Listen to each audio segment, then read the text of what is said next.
Assalamualaikum warahmatullahi wabarakatuh. Halo Sobat Promi, senang sekali pada hari ini saya Liani Anggraini dari Dinas Penanaman Modal dan Pelayanan Terpadu Satu Pintu dapat menemani kalian dalam acara Promis. Sobat Promis, perlu kalian ketahui, Promis yaitu singkatan dari promosi investasi, adalah inovasi yang dilaksanakan oleh Dinas Penanaman Modal dan Pelayanan Terpadu Satu Pintu yang bertujuan untuk memfasilitasi dalam mempromosikan peluang investasi, potensi investasi, UMKM, perusahaan, industri, serta para pelaku usaha lainnya di Kabupaten Oku Timur. Pada hari ini kita akan berbincang-bincang dengan salah satu UMKM yaitu Kopi Nusantara yang berada di Desa Perjaya Barat, Kecamatan Martapura. Bagi kalian yang penasaran, ingin tahu nih, ayo ikutin saya.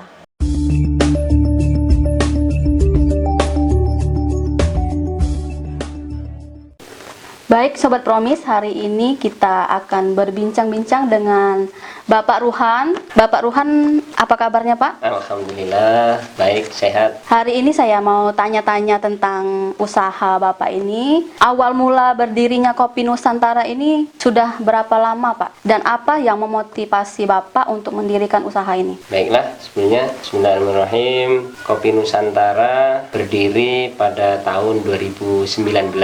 Mungkin kalau sampai sekarang udah 4 tahun berjalan. Awal mulanya kami sekedar mencoba untuk belajar berjualan dengan sedikit kopi bubuk. Akhirnya 4 tahun sampai banyak sekarang, seperti sekarang ini. Awal mulanya iseng-iseng mungkin Pak ya? Ya. Akhirnya bisa berkembang seperti sekarang ini Pak ya? Alhamdulillah. Dan kopi itu sendiri kan ada beberapa jenis Pak. Kopi, ada kopi Robusta, kopi Arabica. Untuk yang Kopi Nusantara ini sendiri apa Pak? Jenis kopi apa yang Bapak tawarkan? Kopi Nusantara ini fokus ke kopi jenis kopi Robusta Mbak. Karena kopi Robusta ini termasuk nyari bahan bakunya itu gampang. Kalau Arabica kayaknya sulit. Kalau dari aspek produksi, kira-kira berapa banyak Bapak bisa memproduksi dalam per hari atau per bulan? Kalau untuk produksi, untuk saat ini sudah sampai ke hari itu setengah pikul, 50 kilogram. 50 kilogram Pak ya per hari ya. Diproduksi per hari atau per bulan atau apa? Per hari, setiap hari. Biasanya kami lihat ketika pasaran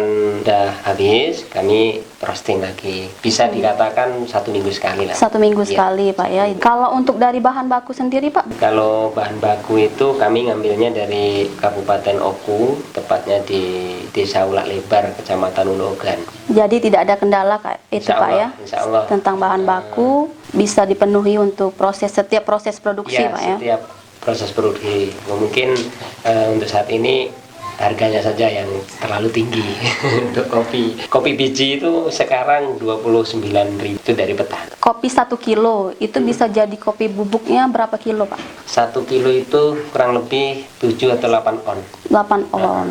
Iya, 7 atau sampai 8 on itu kalau sudah di roasting, kadar airnya udah hilang, dia menjadi 7 sampai 8. Kalau dari segi penjualan Pak, terkait harga dan Bapak sudah berapa banyak per hari atau per bulan Bapak bisa menjual? Nah, disinilah letak kelemahan kita.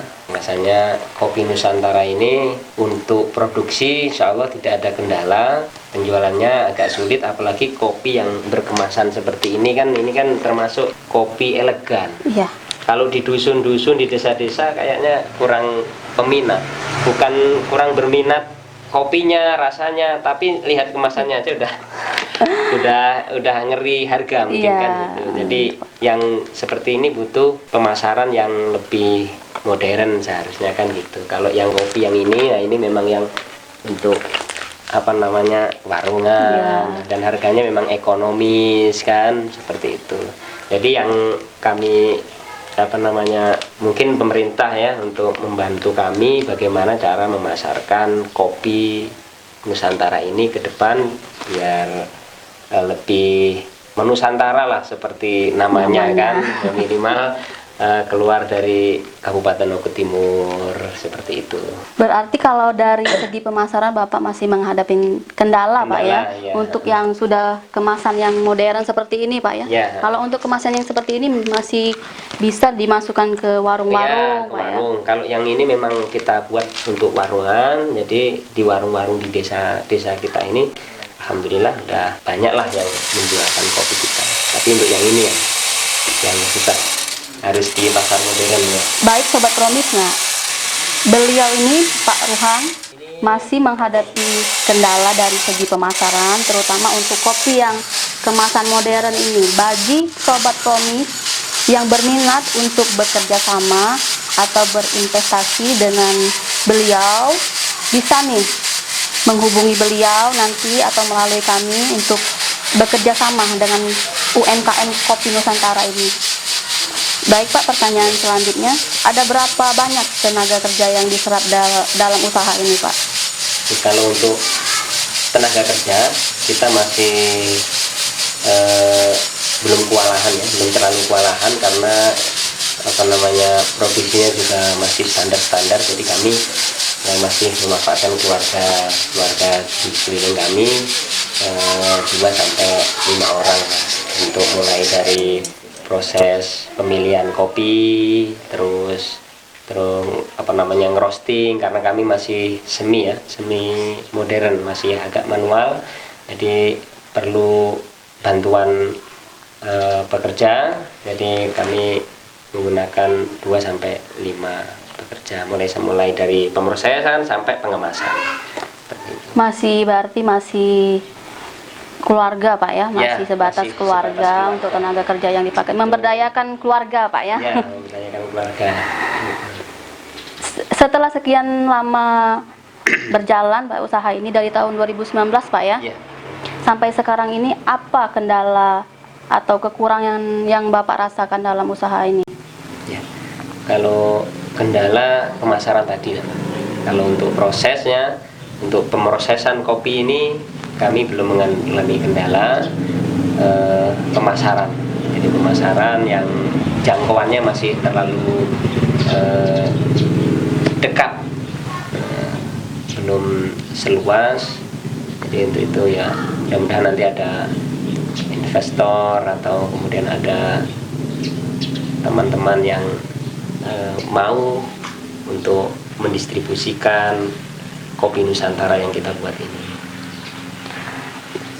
Baik Pak, menurut yang Bapak rasakan, bagaimana perkembangan usaha Bapak sejauh ini dan bagaimana usaha di bidang kopi ini khususnya di Kabupaten Oku Timur?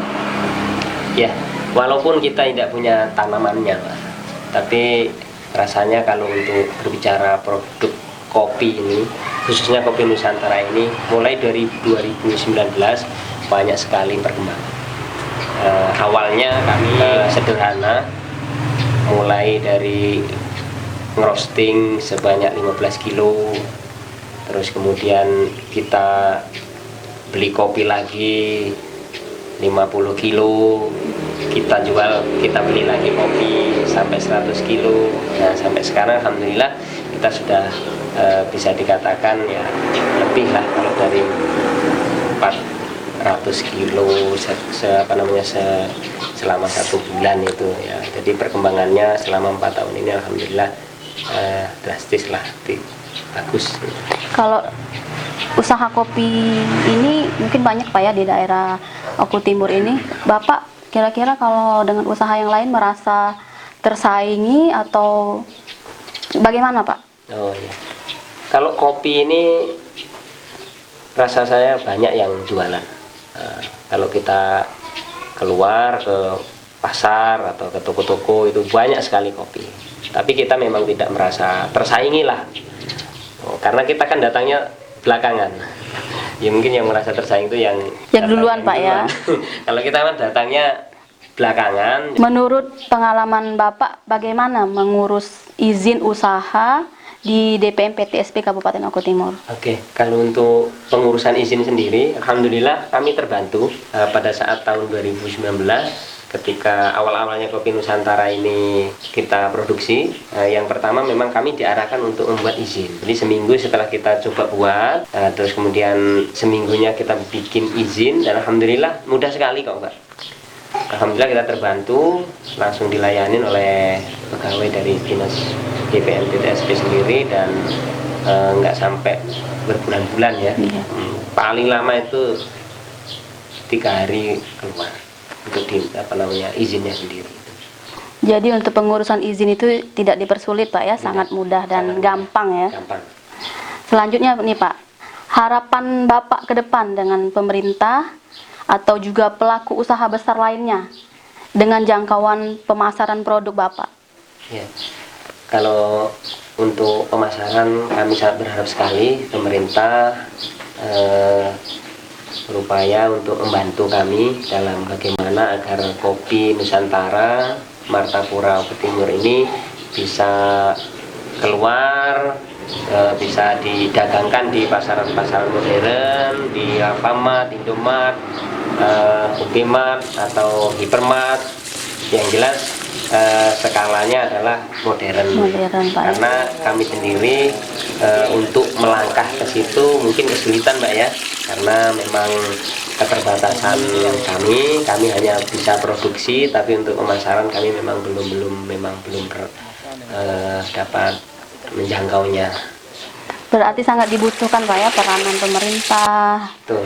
Untuk pemasaran dan pengusaha besar lainnya Pak ya, untuk perkembangan dan pemasaran produk Bapak ya.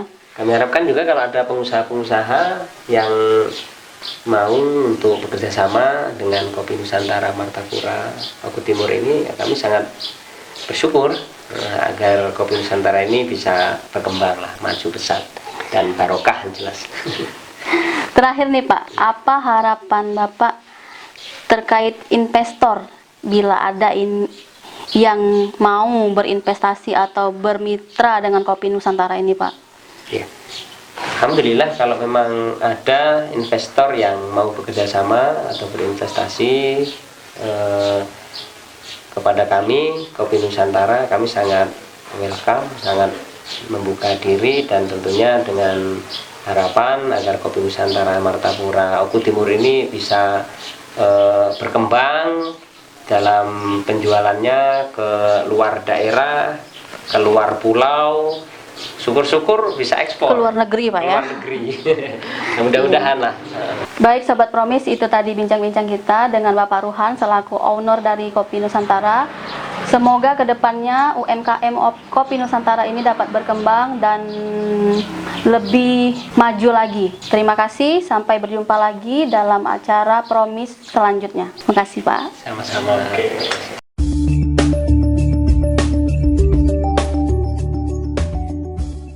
Nama saya Mas Ruhan, jabatan saya sebagai owner Kopi Nusantara Martapura Oku Timur. Kami mengucapkan terima kasih yang setinggi-tingginya kepada Dinas Penanaman Modal dan Pelayanan Terpadu Satu Pintu dalam program Promis atau promosi investasi. Alhamdulillah saya menyambut baik program ini sebagai media atau sarana dalam memfasilitasi kami UMKM dalam mempromosikan atau investasi-investasi di Kabupaten Oku Timur. Harapan kami sebagai pelaku usaha UMKM, semoga saja program Promis ini dapat semakin maju dan senantiasa prima dalam melaksanakan pelayanan tentunya kepada masyarakat, khususnya pada UMKM yang ada di Kabupaten Oku Timur. Mari kita berinvestasi di Kabupaten Oku Timur, di bumi sebiduk sehaluan. Terima kasih. Assalamualaikum warahmatullahi wabarakatuh. Hai Sobat Promis, itu tadi episode kita hari ini. Jika kalian memiliki tempat rekomendasi yang ingin kami datangi atau kalian berminat berinvestasi di Kabupaten Oku Timur, silakan komen di kolom komentar atau hubungi kami melalui kontak kami di link deskripsi channel ini. Bagi kalian calon investor dalam negeri maupun luar negeri, ayo berinvestasi di Kabupaten Oku Timur. Kami tunggu kedatangan kalian di Kabupaten Oku Timur. Tunggu episode kita selanjutnya, dan jangan lupa support terus channel ini dengan cara subscribe, like, comment, dan share akun channel ini. Let's invest in Oku Regency. Mari berinvestasi di Kabupaten Oku Timur. Bye Sobat Promis.